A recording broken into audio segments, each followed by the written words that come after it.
Good morning students. आप ये जो हमारा वीडियो देख रहे हैं ये हमारा यूट्यूब चैनल है मैजिक मैथ्स। आप इस चैनल को जरूर सब्सक्राइब करिए और अपने दोस्तों में इसको शेयर करिए। इससे अगर आप सब्सक्राइब करते हैं तो आपको जो भी मैं लेटेस्ट अपडेट या कोई वीडियो अपलोड करूँगा तो आपको नोटिफिकेशन आएगा और आप सबसे पहले देख सकते हैं, अगर मैं शेयर ना करूँ तो भी। चलिए, आज हम लोगों ने जो चैप्टर स्टार्ट किया था वो था लाइन्स एंड एंगल्स का। हम लोगों ने 5.1 एक्सरसाइज कर ली थी और मैंने आपको इसमें अल्टरनेट एंगल और करस्पॉन्डिंग एंगल बता दिए थे। लेकिन यहाँ पर हम लोग अभी पहले एक खास बात पढ़ेंगे, वो ये कि अगर मैंने आपको ट्रांसवर्सल लाइन पढ़ाई थी कि अगर कोई दो लाइंस को अगर कोई तीसरी लाइन कट करती है तो उस जो लाइन कट करती है उसको हम लोग बोलते हैं ट्रांसवर्सल लाइन। ठीक, जैसे यहाँ पर देखिए दो लाइन है, इनको एक लाइन कट कर रही है लाइन एन, तो ये क्या होगा, ये हमारी ट्रांसवर्सल लाइन हो गई। लेकिन अभी मैंने आपको करस्पॉन्डिंग एंगल और अल्टरनेट एंगल पढ़ाए थे। अब आप एक बात याद रखिएगा कि अगर लाइन पैरेलल नहीं है, अगर लाइन पैरेलल नहीं है, अब पैरेलल लाइन कौन सी होती है ये भी मैंने आपको बताया था। पैरेलल लाइंस वो लाइंस होती हैं जो कभी भी किसी भी पॉइंट में कहीं भी ना मिले, जिनकी पैरेलल लाइंस के दोनों लाइंस के बीच में डिस्टेंस हमेशा हर जगह इक्वल होती है। जैसे ये देखिए यहाँ पर अगर आप L और N लाइन को देखें तो ये लगभग पैरेलल लाइंस है, क्योंकि इनके बीच डिस्टेंस लगभग हर जगह बराबर है और ये दोनों लाइंस कभी भी कहीं भी नहीं मिलेंगे। ठीक, तो पैरेलल लाइंस वो लाइंस होती हैं जो कभी भी एक दूसरे को इंटरसेक्ट ना करें या काटे नहीं और उनके बीच डिस्टेंस हमेशा इक्वल रहे। तो अब एक बात सुनिए कि अगर लाइन पैरेलल नहीं है तो कभी भी करस्पॉन्डिंग एंगल और अल्टरनेट एंगल इक्वल नहीं होंगे। अगर लाइन पैरेलल नहीं है तो कभी भी करस्पॉन्डिंग एंगल और अल्टरनेट एंगल इक्वल नहीं होंगे। और अगर लाइन पैरेलल है, अब ये बात मैं आपको यहाँ बताने जा रहा हूँ कि if two parallel lines are cut by transversal, इसका मतलब क्या है, इफ टू पैरेलल लाइंस, अगर दो पैरेलल लाइंस को आर कट बाय, कट मतलब काटना, इंटरसेक्ट करना। If two lines are cut by two, अगर कोई दो पैरेलल लाइंस को अगर तीसरी लाइन को कट करती है ट्रांसवर्सल लाइन, तो क्या होता है, alternate interior angle is equal. तो पैरेलल लाइंस में जो अल्टरनेट इंटीरियर एंगल होंगे वो इक्वल होंगे। ठीक, अगली बात है करस्पॉन्डिंग एंगल इज इक्वल, और करस्पॉन्डिंग एंगल भी इक्वल होंगे, मतलब एंगल 1 किसके बराबर होगा, एंगल 5 के, एंगल 3 किसके बराबर होगा, एंगल 5 के, अल्टरनेट इंटीरियर एंगल। ठीक है, तो अगर हमारी लाइंस पैरेलल है और कोई तीसरी लाइन मतलब ट्रांसवर्सल लाइन उसको कट कर रही है, तब हमारे अल्टरनेट इंटीरियर एंगल और करस्पॉन्डिंग एंगल इक्वल होंगे। और अगर ये लाइंस पैरेलल नहीं है तो हमारे interior angle, alternate interior angle और करस्पॉन्डिंग एंगल आपस में इक्वल नहीं हो सकते। अब हम इसी बेसिस पे कुछ क्वेश्चन करेंगे। ये आपको अब हम लोग करने जा रहे हैं एक्सरसाइज 5.2 ये फर्स्ट क्वेश्चन है। इसमें आपको ये डायग्राम दिया हुआ है जिसमें L और M एक पैरेलल, दो पैरेलल लाइंस हैं। इनको जो N लाइन है ट्रांसवर्सल लाइन ये कट कर रही है। अब इसमें आपको एंगल दे दिए हैं और जैसे पहला दिया हुआ है कि एंगल 5 आपको फाइंड करना है। कौन सा एंगल, एंगल 5, कब, जब एंगल 3 70 डिग्री हो। मतलब एंगल 3 कितना है, ये देखिए एंगल 3 हमारा है 70 डिग्री और हमें एंगल 5 पता करना है। अब मैंने आपको अल्टरनेट एंगल पढ़ाया था। अल्टरनेट एंगल में मैंने आपको बताया था कि अल्टरनेट एंगल डिफरेंट वर्टेक्स से बनते हैं, मतलब अगर एक अल्टरनेट एंगल यहाँ बन रहा है तो दूसरा कोई दूसरे वर्टेक्स से बन रहा होगा। दूसरी बात, अगर एक ट्रांसवर्सल लाइन के लेफ्ट साइड है तो दूसरा ट्रांसवर्सल लाइन के राइट साइड बन रहा होगा। ठीक, तीसरी बात, अगर वो लाइन के नीचे बन रहा है तो उसका अल्टरनेट एंगल लाइन के ऊपर बन रहा होगा। अब यहाँ पे देखिए आपको एंगल 3 दिया हुआ कितना, 70 डिग्री। एंगल 3 कहाँ है, इस वाले वर्टेक्स में, इसका मतलब इसका अल्टरनेट एंगल कहाँ बन रहा होगा, इस वाले वर्टेक्स में। दूसरी बात, ये ट्रांसवर्सल लाइन के लेफ्ट साइड बन रहा है तो इसका मतलब इसका अल्टरनेट एंगल ट्रांसवर्सल लाइन की कहाँ होगा, राइट साइड। राइट साइड में एंगल 5 आता है और एंगल 8 आता है। लेकिन ये जो लाइन के नीचे बन रहा है तो इसका मतलब इसका अल्टरनेट एंगल लाइन के ऊपर बनना होगा और लाइन के ऊपर कौन है, एंगल 5। इसका मतलब एंगल 3 का अल्टरनेट एंगल कौन है, एंगल 5। और मैंने आपको बताया कि अगर दोनों लाइन एन और एम पैरेलल लाइंस हैं तो इनके अल्टरनेट इंटीरियर एंगल भी इक्वल होंगे। इसका मतलब क्या हुआ, एंगल 3 किसके इक्वल हो जाएगा, ये देखिए angle 3 is equal to angle 5। आप ब्रैकेट में क्या लिखेंगे, अल्टरनेट एंगल, अल्टरनेट एंगल मैंने शॉर्ट में लिख दिया है अल्टरनेट। ठीक, हमें पता चल गया कि ये दोनों लाइंस पैरेलल है तो इनके एंगल 3 और एंगल 5 भी आपस में इक्वल होंगे।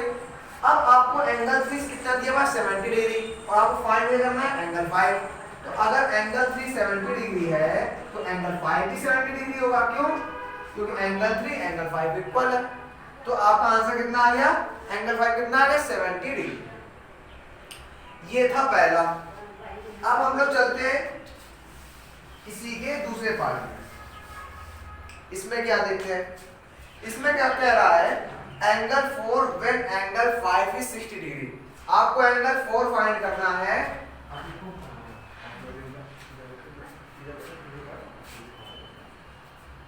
अब आपको इसमें एंगल 4 फाइंड करना है जब एंगल 5 कितना हो, 60 डिग्री। मतलब अब आप एंगल 3 का जो 70 डिग्री था उसको हटा दीजिए। अब आपको एंगल 5 कितना दिया हुआ है, 60 डिग्री।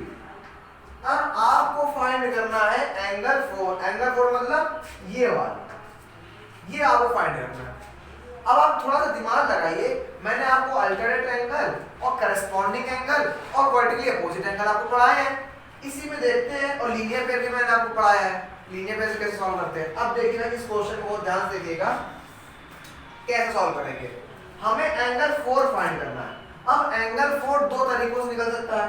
पहला, या तो इसका करस्पॉन्डिंग एंगल जो 8 है, एंगल 8 वो निकल आए, ठीक है। दूसरी चीज, या तो आप एंगल 5 से एंगल 1 पता कर लीजिए। क्यों, ये दोनों करस्पॉन्डिंग एंगल है। एंगल 5 और एंगल 1 कैसे हैं, करस्पॉन्डिंग एंगल। तो ये 60 है तो ये भी 60 हो जाएगा। ठीक, फिर आप अगर ध्यान से देखें तो ये लीनियर पेयर बना रहा है। ये देखिए, अभी मैंने आपको लीनियर पेयर पढ़ाया था, अगर आप इसको ध्यान से देखें तो लीनियर पेयर बन जाएगा। लीनियर पेयर बन रहा है, ठीक। और लीनियर पेयर में दो एंगल का सम कितना होता है, 180 डिग्री। तो इस तरीके से आपका ये वाला एंगल निकल आएगा। जब ये वाला एंगल निकल आएगा तो इसको आप आसानी से इसको फाइंड कर सकते हैं। तो चलिए हम लोग फाइंड करते हैं। सबसे पहले हम लोग क्या करेंगे, हम लोग यहाँ लिखेंगे angle 5 is equal to angle 1। ये मैंने इक्वल क्यों करा, क्योंकि ये दोनों लाइन पैरेलल है। और एंगल 5 एंगल 1 के बराबर क्यों है, क्योंकि ये है करस्पॉन्डिंग एंगल। तो आप ब्रैकेट में क्या लिखेंगे, करस्पॉन्डिंग एंगल। ठीक, अब एंगल 5 आपको कितना दिया है, 60 डिग्री। एंगल 5 60 डिग्री, एंगल 1 भी कितना हो जाएगा, 60 डिग्री। क्यों, क्योंकि ये क्या है, करस्पॉन्डिंग एंगल। और पैरेलल लाइंस में अगर कोई तीसरी लाइन कट करती है तो करस्पॉन्डिंग एंगल इक्वल होते हैं। तो आपको एंगल 1 कितना पता लग गया, 60 डिग्री। अब लेकिन आपको पता करना है एंगल 4। अब आपने ध्यान से देखा कि ये लीनियर पेयर बना रहे हैं, तो अगर आपको ये पता चल जाए तो आप ये आसानी से फाइंड कर सकते हैं। ठीक, एंगल 60 है तो इस तरीके से हम लोग एंगल 2 निकाल सकते हैं। तो हम लोग लिखेंगे क्या, angle 1 plus angle 2 is equal to 180 degree. और ब्रैकेट में क्या लिखेंगे, लीनियर पेयर। क्योंकि मैंने आपको पढ़ाया है कि लीनियर पेयर में दो एडजेसेंट एंगल का सम कितना होता है, 180 डिग्री। ठीक, तो एंगल 1 आपको कितना दिया हुआ है, 60 डिग्री, ये प्लस एंगल 2 आपको पता नहीं है, इज इक्वल टू 180 डिग्री। जब आप इसको सॉल्व करेंगे तो कितना आएगा, angle 2 is equal to 120 degree. यही आएगा आपका एंगल 2। मतलब आपका एंगल 2 कितना निकल आया, 120 डिग्री। ठीक, अब आपको फाइंड करना है एंगल 4। अब देखिए ये है एंगल 2 और ये है एंगल 4। इन दोनों में देखिए क्या बन रहा है, वर्टिकली अपोजिट एंगल। ये मैंने आपको पढ़ाया था कि जब कोई दो लाइंस को तीसरी लाइन कट करती है तो उनके वर्टिकली अपोजिट एंगल भी इक्वल होते हैं। तो एंगल 2 और एंगल 4 कैसे इक्वल हो जाएंगे। अब आप लिखेंगे यहाँ पर, मैं पहले वाला हटा दे रहा हूँ, यहाँ पर एंगल 2 इज इक्वल टू कितना हो जाएगा, एंगल 4। क्यों, vertically opposite angle, vertically opposite angle. ठीक, तो इस तरीके से हमारा एंगल 2 कितना निकला, 120 डिग्री। तो एंगल 4 कितना आ गया, 120 डिग्री। क्यों आ गया? क्योंकि एंगल 2 और एंगल 4 कैसे हैं? वर्टिकली अपोजिट एंगल, और वर्टिकली अपोजिट एंगल आपस में इक्वल होते हैं। इस तरीके से हमारा सेकंड वाला एंगल 4 भी निकल आया। चलिए ये वाला क्वेश्चन हो गया। अब हम लोग चलते हैं इसी के थर्ड पार्ट। इसमें आपको मैंने लीनियर पेयर, वर्टिकली अपोजिट, सारे एंगल मैंने आपको पढ़ा रखे हैं। अगर आपने उनको याद नहीं करा तो आप हमारे क्वेश्चन को नहीं सॉल्व कर पाएंगे। अगला क्वेश्चन है एंगल 2 व्हेन एंगल 6 इज 135। मतलब आपको एंगल 2 फाइंड करना है कब? जब एंगल 5 कितना हो, एंगल 6 135 डिग्री। मतलब एंगल 6 कितना है हमारा? 135 डिग्री।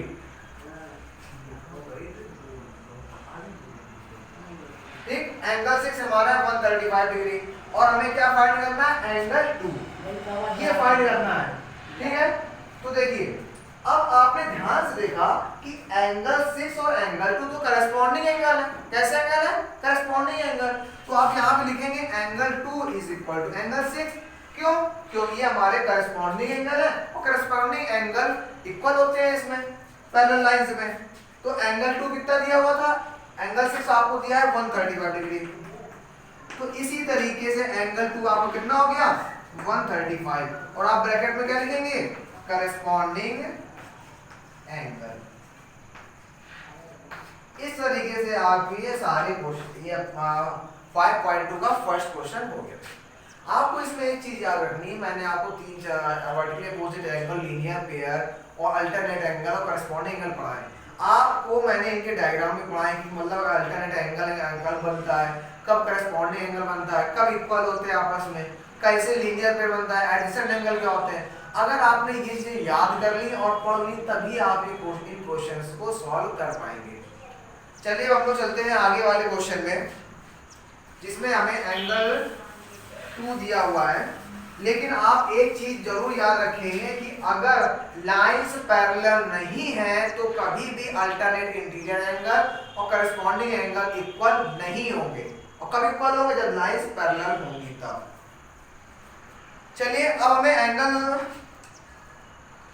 हम लोग करते हैं क्वेश्चन नंबर सेकंड, जिसमें हमें दिया हुआ है कि एंगल 1 60 डिग्री है और एंगल 2 है 120 डिग्री,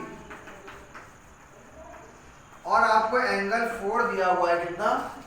120 डिग्री, और आपको बाकी बचे हुए एंगल मतलब 3, 4, 7, 8, 5, 6 ये फाइंड करने हैं। आपको एंगल 1 हम लोग लिख लेते हैं यहाँ पर हम लोग कि डायग्राम हमारा यही है, डायग्राम में कोई चेंज नहीं है। एंगल 1 हमें दिया हुआ है 60 डिग्री। ठीक है, एंगल 1 हमारा है, हाँ एंगल 1 हमारा 60 डिग्री है, और एंगल 2 हमारा कितना है?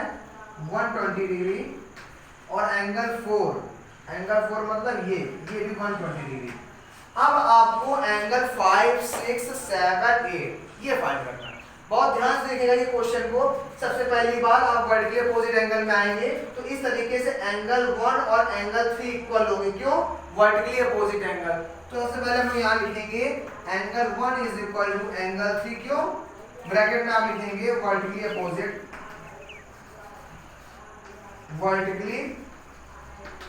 अपोजिट, तो एंगल 1 कितना दिया हुआ है? 60 डिग्री। एंगल 1 दिया हुआ है 60 डिग्री, तो एंगल 3 कितना हो जाएगा?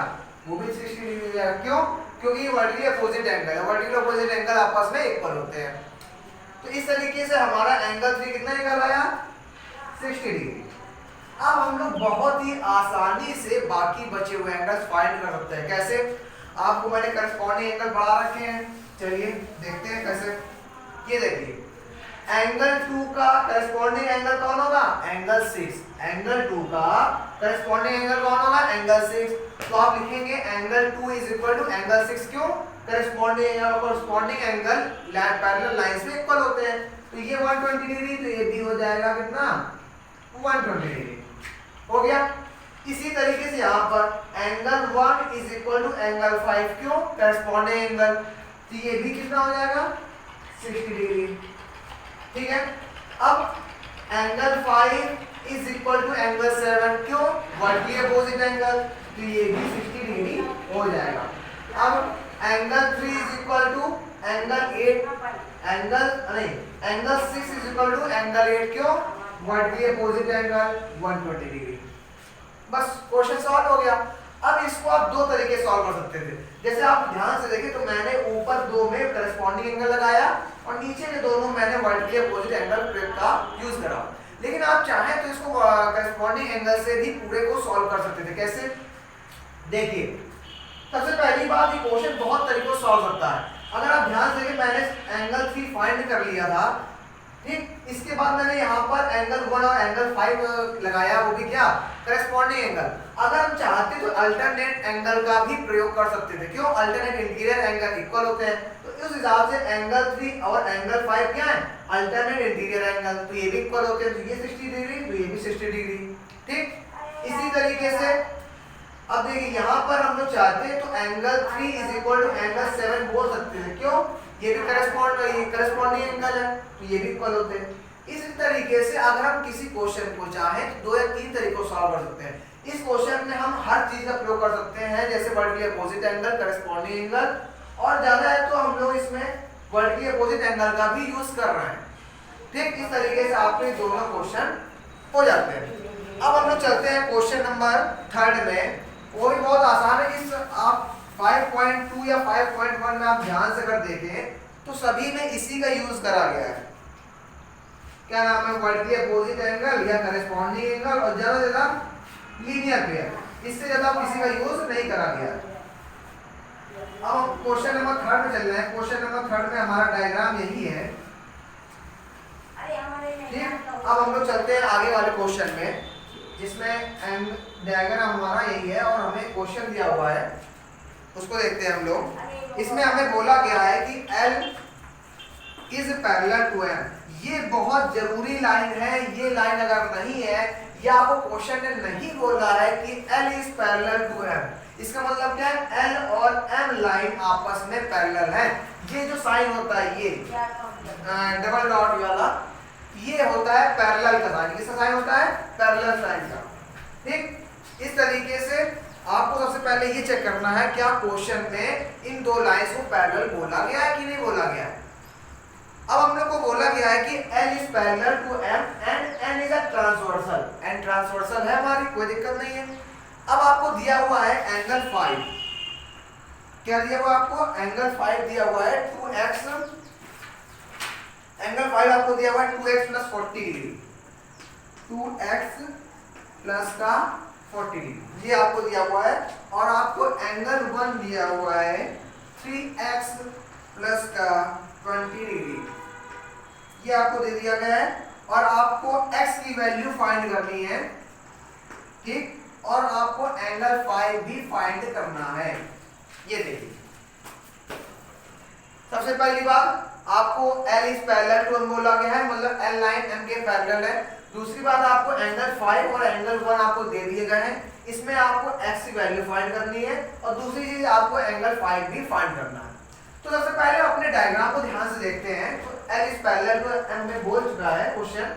अब एंगल 5 कितना दिया हुआ है? 2x plus 40। हम लोग यहाँ पे लिख लेते हैं 2x प्लस का 40 डिग्री, ये आपको एंगल 5 दे रखा है।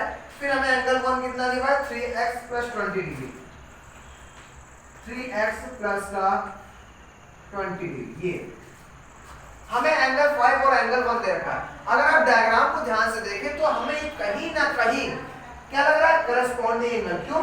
एंगल 1 और एंगल 5 कैसे? Corresponding angle. अब मैं आपको करस्पॉन्डिंग एंगल के बारे में बता चुका हूं, लेकिन फिर भी एक बार आपको रिवाइज करा देता हूं कि अगर हमें किसी का करस्पॉन्डिंग एंगल ढूंढना है, सबसे पहली बात डिफरेंट वर्टेक्स, पहला पॉइंट। मतलब अगर हमें एंगल 1 का करस्पॉन्डिंग एंगल ढूंढना है तो दूसरे एंगल 1 इस वर्टेक्स से बन रहा है, तो इसका मतलब एंगल 5 इस वाले कहीं वर्टेक्स से बन रहा होगा।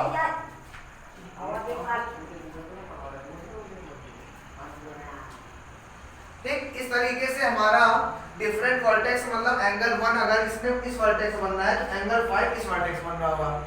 दूसरी बात, अगर करस्पॉन्डिंग एंगल जिसका हम ढूंढ रहे हैं, ठीक, हमें एंगल 1 का करस्पॉन्डिंग एंगल चाहिए। एंगल 1 कहाँ है? ट्रांसवर्सल लाइन के राइट साइड, तो इसका मतलब एंगल 5 भी जो एंगल 1 का करस्पॉन्डिंग एंगल होगा वो भी ट्रांसवर्सल लाइन में कहाँ होगा, राइट साइड, और राइट साइड में तो 5.8 दोनों आते हैं। फिर तीसरी बात क्या होती है, लाइन के ऊपर तो करस्पॉन्डिंग एंगल भी लाइन के ऊपर होगा। तो इस तरीके से हमें पता चल जाता है कि एंगल 1 और एंगल 5 करस्पॉन्डिंग एंगल है, मतलब एंगल 1 का करस्पॉन्डिंग एंगल कौन है, एंगल 5, या दूसरी तरीके से आप कह सकते हैं कि एंगल 5 का करस्पॉन्डिंग एंगल कौन है, एंगल 1। और फिर दूसरी बात, ये लाइंस पैरेलल है, तो इसका मतलब हमें पता है कि पैरेलल लाइन होने पर एंगल 1 और एंगल 5 आपस में इक्वल होते हैं। क्यों, करस्पॉन्डिंग एंगल इक्वल होते हैं। तो इस तरीके से एंगल 1 किससे इक्वल हो गया, एंगल 5 के। आप ब्रैकेट में यहाँ पर लिख देंगे यहाँ पर कि करस्पॉन्डिंग एंगल इज इक्वल। अब एंगल 1 कितना दिया हुआ हमें, 3x प्लस का 20 डिग्री, और एंगल 5 हमें दिया हुआ है 2x प्लस 40 डिग्री। एंगल 5 कितना दिया है, 2x प्लस का 40 डिग्री। अब हम लोगों ने इक्वेशन सॉल्व करी है, मैंने आपको लेसन नंबर 4 तो पढ़ाया है सिंपल इक्वेशन, उसमें मैंने आपको इक्वेशन सॉल्व करना बताया, उसी तरीके से हम लोग सॉल्व करेंगे। हम लोगों ने क्या करा, 3x 2x इधर लेके आए, 3x माइनस 2x हो गया, और इधर हो गया 40 डिग्री माइनस का 20 डिग्री। जब हमने सॉल्व करा तो हमें पता चला कि x इज इक्वल टू कितना आ गया, 20 डिग्री, मतलब x की वैल्यू कितनी आ गई, 20 डिग्री।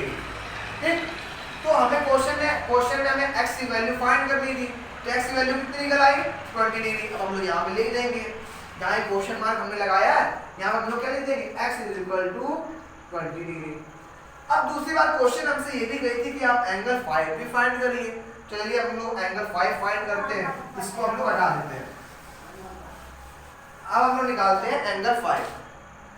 एंगल 5 आपको जो क्वेश्चन में दिया हुआ था वो था 2x प्लस 40, 2x प्लस का 40 डिग्री। अब यहाँ पर जो मेन चीज है वो है x, और x की वैल्यू हमने पहले से निकाल के रखी है, कितनी, 20 डिग्री। तो आप जहाँ पर x है वहाँ क्या लिख दीजिए, 20 डिग्री, 2 मल्टीप्लाई 20 प्लस का 40 डिग्री। ये आप सॉल्व करेंगे तो आएगा कितना, 80 डिग्री। तो इस तरीके से एंगल 5 कितना आता है, 80 डिग्री। ठीक है, इस तरीके से हमने इस क्वेश्चन को सॉल्व करा। इनमें आप ज्यादातर इन क्वेश्चन में देखेंगे या तो ज्यादातर अल्टरनेट एंगल और करस्पॉन्डिंग एंगल और वर्टिकली अपोजिट एंगल का ही यूज होता है, और ज्यादा होता है तो लीनियर पेयर का भी कहीं ना कहीं यूज हो जाता है, और किसी से का जल्दी यूज नहीं होता है। अब हम लोग चलते हैं क्वेश्चन नंबर 4 में। क्वेश्चन नंबर जो 4 है आपका, क्वेश्चन नंबर 4 में जैसे भी मैंने आपको पढ़ाया कि जैसे मैंने आपको अभी पढ़ाया है कि करस्पॉन्डिंग की लाइन अगर पैरेलल है तो करस्पॉन्डिंग एंगल इक्वल होंगे। कैसे होंगे, करस्पॉन्डिंग एंगल इक्वल होंगे। अगर मैं आपसे इसी का जस्ट उल्टा पूछ लूं, जैसे मैंने अभी आपको क्या पढ़ाया कि अगर लाइंस पैरेलल है तो करस्पॉन्डिंग एंगल इक्वल होंगे। अगर आपसे क्वेश्चन ने कहा है, अगर आपसे क्वेश्चन ने कहा कि किसी डायग्राम में कोई दो लाइंस हैं, मतलब क्वेश्चन ने ये नहीं कहा कि लाइंस पैरेलल है, क्वेश्चन ने सिर्फ इतना कहा कोई दो लाइन है, उनको एक तीसरी लाइन कट कर रही, मतलब ट्रांसवर्सल लाइन है, ठीक, और उनमें जो कॉरेस्पॉन्डिंग एंगल निकलते हैं वो आपस में इक्वल है, तो वो लाइन कैसी होगी। तो आपको ये हिट करना चाहिए माइंड में कि वो करेस्पॉन्डिंग एंगल इक्वल बोल रहा है, और करेस्पॉन्डिंग एंगल पैरेलल लाइंस में ही इक्वल होती है। तो इसका मतलब अगर करेस्पॉन्डिंग एंगल इक्वल है तो पैरेलल लाइंस होंगी वो लाइन। चलिए इसी में हमारा जो क्वेश्चन है वो है, उसको हम लोग देखते हैं वो क्या दिया हुआ है। हमें दो लाइंस दे रखी हैं, हमें हमारी लाइन जो है थोड़ी सी टेढ़ी है, उसको देखते हैं हम लोग। आप डायग्राम अच्छे से बनाइए, हमसे थोड़ा कम अच्छे बन रहा है। इसके बाद एक कोई लाइन ये इसे कट कर रही है, ये आपको एंगल 1 दे रखा है और ये आपको 2 दे रखा है, ठीक है। आपको ये दे रखा है 150 डिग्री। क्वेश्चन में दिया हुआ है कि एंगल 1 हमारा 150 डिग्री है और एंगल 2 जो है वो 110 डिग्री है। ये आपको क्वेश्चन में दे रखा है। और ये जो लाइंस है ये एक L है, एक M है, और जो ट्रांसवर्सल लाइन है हमारी वो N है। ये, और आपको क्वेश्चन में फाइंड करना है कि क्या, हाँ क्वेश्चन में आपको दे रखा है कि इन फिगर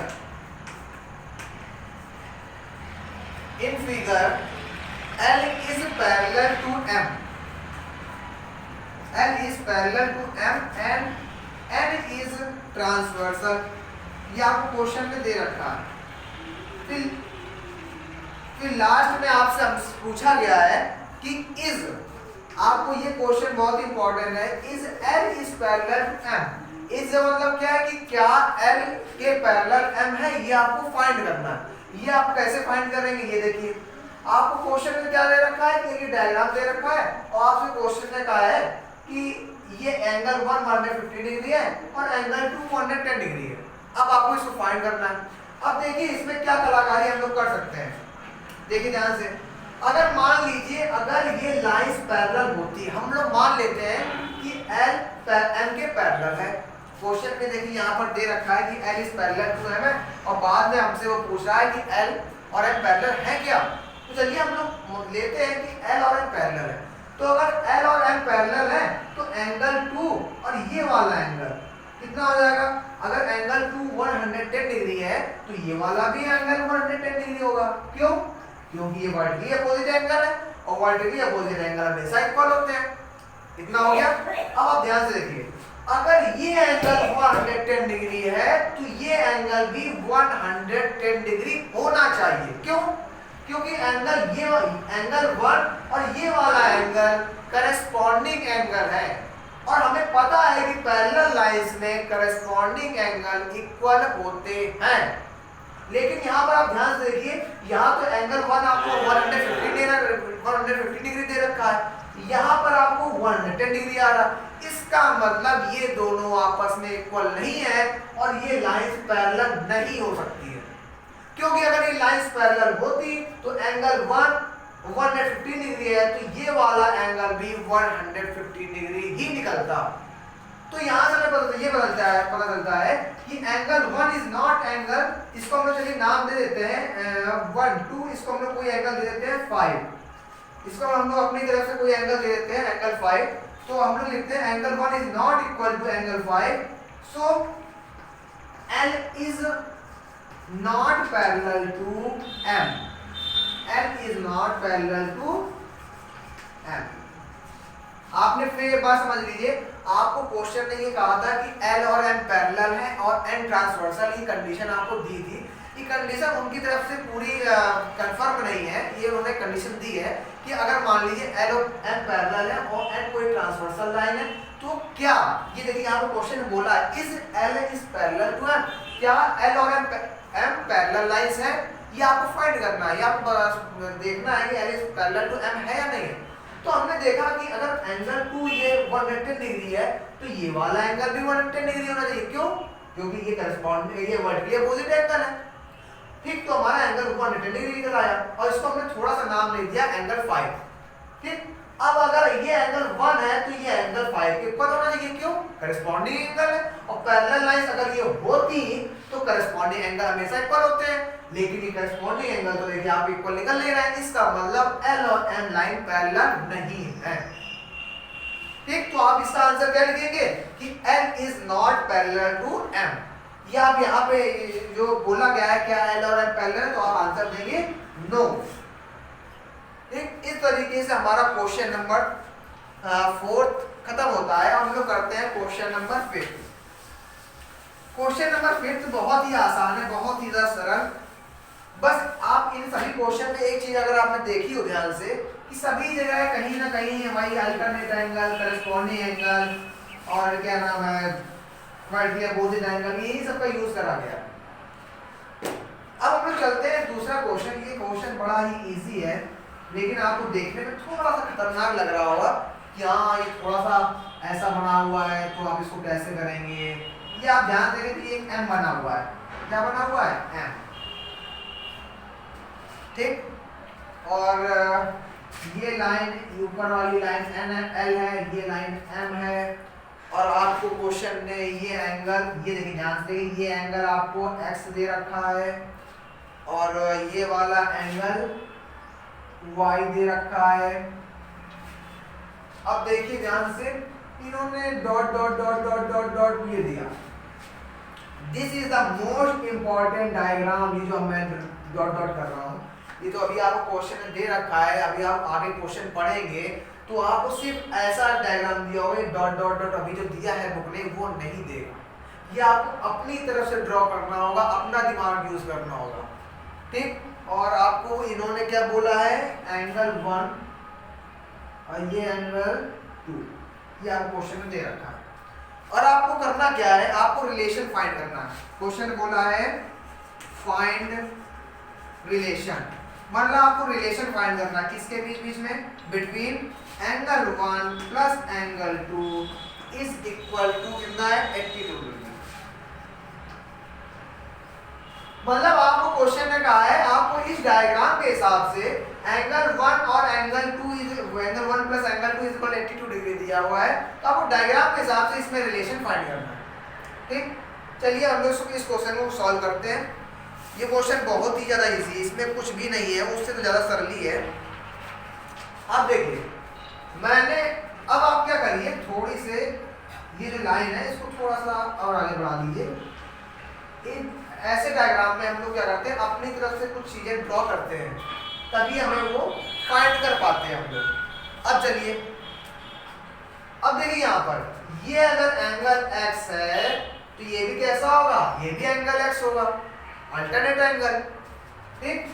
ये एंगल x तो ये भी एंगल x, ठीक। ये एंगल अगर y है तो ये भी कैसा होगा, ये भी एंगल y होगा, अल्टरनेट एंगल। तो एक तरीके से आपने ये देखा कि एंगल 1 कितना निकला x, एंगल 2 कितना निकला y, बस हो गया आंसर। अब देखिए यहाँ पर एंगल 1 आपको दिया है कितना, आपने डायग्राम के हिसाब से देखा तो आपको एंगल 1 x मिला, प्लस साइन लगा तो प्लस साइन आप भी लगा दीजिए। एंगल 2 आपको कितना मिला y, तो आप y लिख दीजिए, इज इक्वल टू 82 डिग्री। ये आपका आंसर है, यही आपका रिलेशन है, आपको ये करना था। ये अगर x है ये भी x हो जाएगा, ये y है ये भी y हो जाएगा, तो 1 कितना निकल आया x और 2 कितना निकल आया y। आपने दोनों को उठा के यहाँ रख दिया तो ये आपको मिला कि x angle x plus angle y, मतलब x plus y is equal to 82 degree. ये आ गया आपका आंसर। चलिए हम लोग करते हैं क्वेश्चन नंबर 6। क्वेश्चन नंबर 6 भी इसी तरीके का है, लेकिन वो थोड़ा सा अलग है इससे।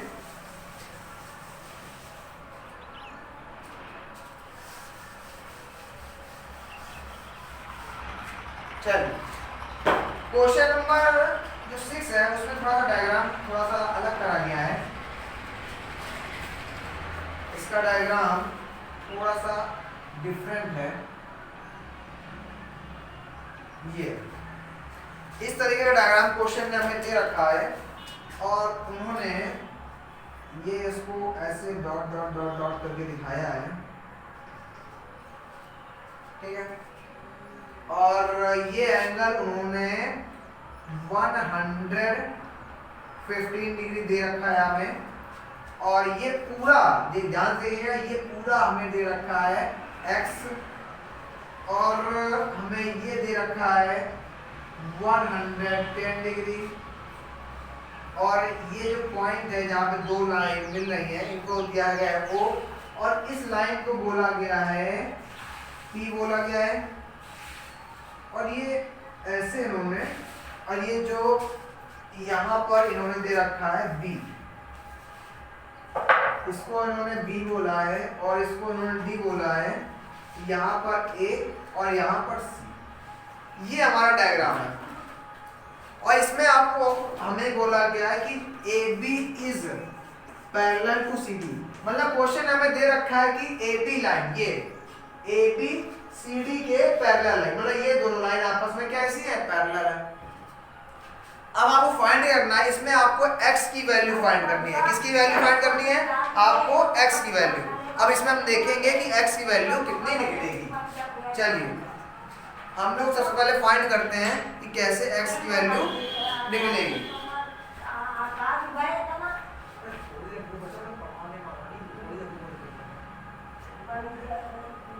चलिए अब हम लोग इसको आगे लगाते हैं। इस क्वेश्चन में हम लोग थोड़ी सी अपनी कलाकारी को भी अंजाम देंगे। हम लोग क्या करेंगे, ये जो जहां पर ए लिखा हुआ है यहां से थोड़ी सी लाइन अलग से ड्रॉ करेंगे। ये देखिए, ये इसको हमने आगे बढ़ा लिया। ऐसे सेम टू सेम हम लोग सी पॉइंट से करेंगे। सी पॉइंट से भी देखिए हमने आगे लाइन ड्रॉ कर ली, ठीक। और ये जो लाइन ये वाली है, ये पी वाली लाइन, इसको भी हम लोग आगे बढ़ाएंगे। अब ये क्वेश्चन बहुत ही आसान बन जाएगा, अगर आप ध्यान से देखें। अब इस क्वेश्चन में अब ये देखिएगा, मान लीजिए थोड़ी देर के लिए, अब ये देखिए यहाँ पर ए आपको कितना दिया है 115 डिग्री, और आपको एंगल एक्स फाइंड करना है कि एंगल एक्स कितना निकलेगा। अब हम लोग क्या करते हैं, थोड़ी देर के लिए इसको ऐसे छुपा लेते हैं। तो अगर इसको हम डायग्राम को सीधा करें तो कहीं ना कहीं ये डायग्राम आपको लीनियर पेयर का लगेगा। कैसे, देखिए मैं अलग से डायग्राम को ड्रॉ कर देता हूँ। ये कुछ इस तरीके से है, ये देखिए, ये कुछ डायग्राम इस तरीके से बन रहा है। एक मिनट, ये देखिए,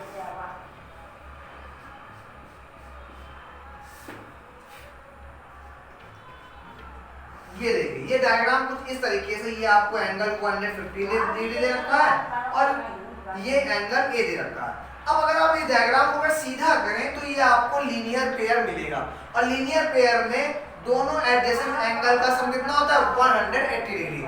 लेकिन यहाँ पर आपको एक एंगल ही पता है, दूसरा एंगल आपको फाइंड करना है।